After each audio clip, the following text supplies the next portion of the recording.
سلامونه علیکم هیله درنو ملګرو هیله لرم ټول به روغ او جوړ اوسئ. ښه راغلاست د وینډوز 11 لسم درس ته.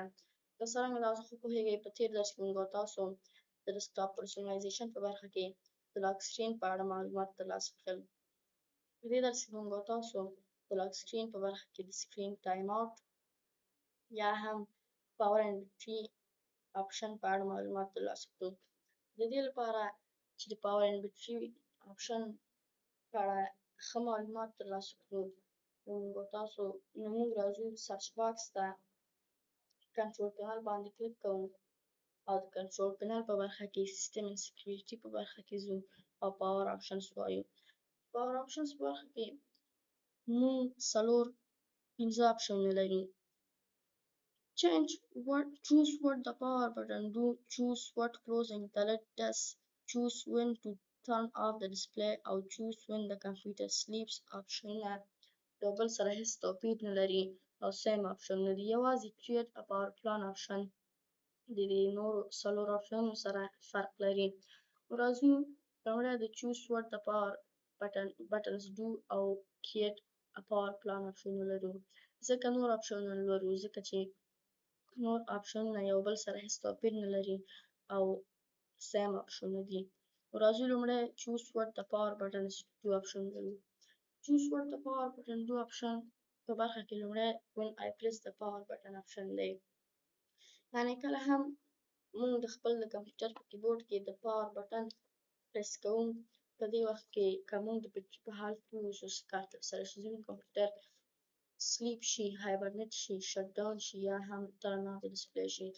که چیرې do nothing ووایو بیا هیڅ کار نه ترسره کیږي او که چیرې د پلګین په حالت کې اوسو بیا څه کار ترسره شي turn off display شي، shut down، hibernate یا sleep شي یا do nothing شي.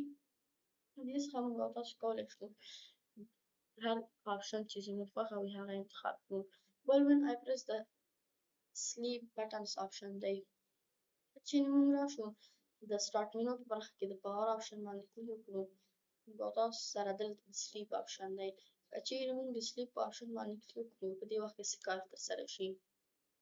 که چیرې موږ د بیټري په حالت کې اوسو زموږ کمپیوټر سلیپ شي، هایبرنیټ شي یا هم ټرن آف د ډسپلی شي یا هم do nothing شي.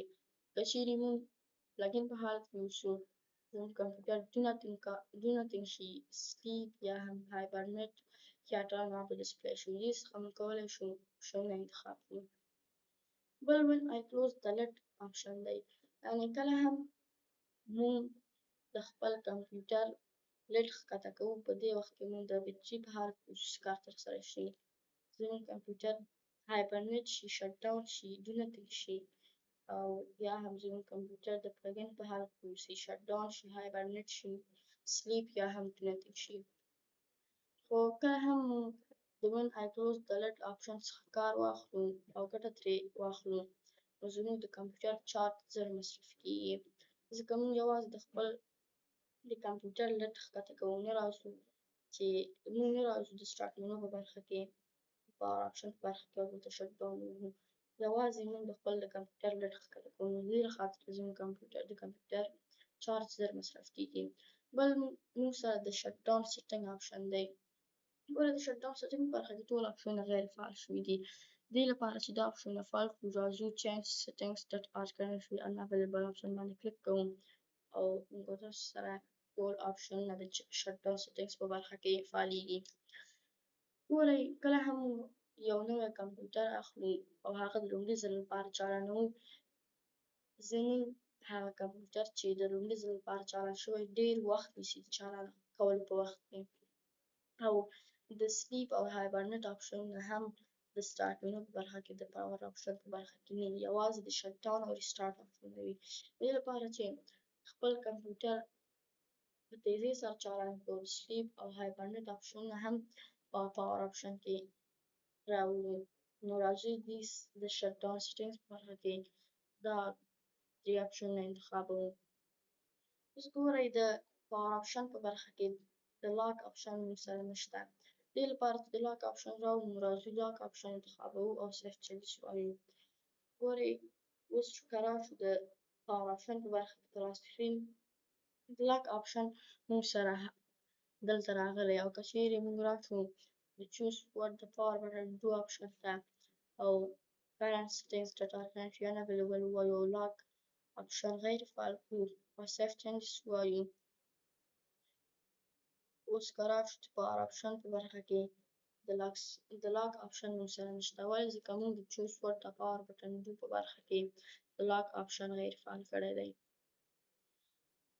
بل راځو د create a power plan option په option باندې خبره کوو. د create a power plan option دا معنا ورکوي چې څنګه د خپل د کمپیوټر د پاور and بټري لپاره یو پلان جوړ کړو. دلته موږ سره درې اپشنونه دي: high performance, power saver and balanced. موږ به تاسو ته وایو چې کوم پلان تاسو د خپل د کمپیوټر د پاور and بټري لپاره جوړوئ هغه د پاور سیور لپاره جوړوي یا هم د های پرفارمنس لپاره جوړوي. موږ وایو چې پاور سیور لپاره یې جوړوو. موږ پاور سیور انتخابوو او دلته یو نوم ورکوو، مثلا نوم ورکوو 8 یا next وایو. ګورئ موږ سره اوس وایي turn off the display یعنې زموږ کوم ډسپلی یا هم سکرین څو دقیقې بعد ګل شي یا هم آف شي. که د بټري په حالت کې اوسي 2 دقیقې بعد، که د پلګین په حالت کې اوسي 5 دقیقې بعد. او put the computer to sleep یعنې زموږ کمپیوټر څو دقیقې بعد ګل شي. که چیرې د بټري په حالت کې اوسو او 10 دقیقې په خپل کمپیوټر کې ګوتې ونه وهو بیا زموږ کمپیوټر 10 دقیقې بعد سلیپ کیږي. او که د پلګین په حالت کې اوسو بیا زموږ کمپیوټر 15 دقیقې بعد سلیپ کیږي. خو په هغه وخت کې دا کار ترسره کیږي کله هم موږ په خپل کمپیوټر کې 2 دقیقې بعد، 15 دقیقې بعد، 10 او 15 دقیقې بعد ګوتې ونه وهو.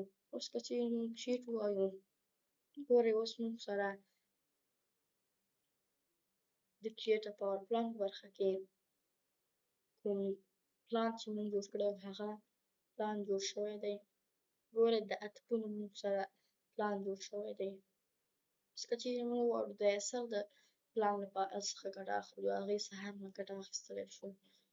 ګورئ که د کوم پلان چې موږ جوړ کړی د 8 ګونو هغې باندې کلیک وکړو زموږ د کمپیوټر روښنایي زیاتیږي. که چیرې د ایسر یا هم د بای ډیفالټ کوم پلان چې خپله کمپیوټر جوړ کړی د هغې باندې کلیک وکړو، ګورئ هغه ایسر پلان چې موږ انتخاب کړی دی د هغې په وخت کې چې موږ دا پلان انتخاب کړو نو بیا روښنایي زموږ د کمپیوټر کمیږي. دا موږ او تاسو سره د وینډوز 11 لسم درس هیله کوم زموږ یوټیوب چینل ته سبسکرایب کړئ او نورو ملګرو سره شریک کړئ. تر بل درس پورې ښه وخت.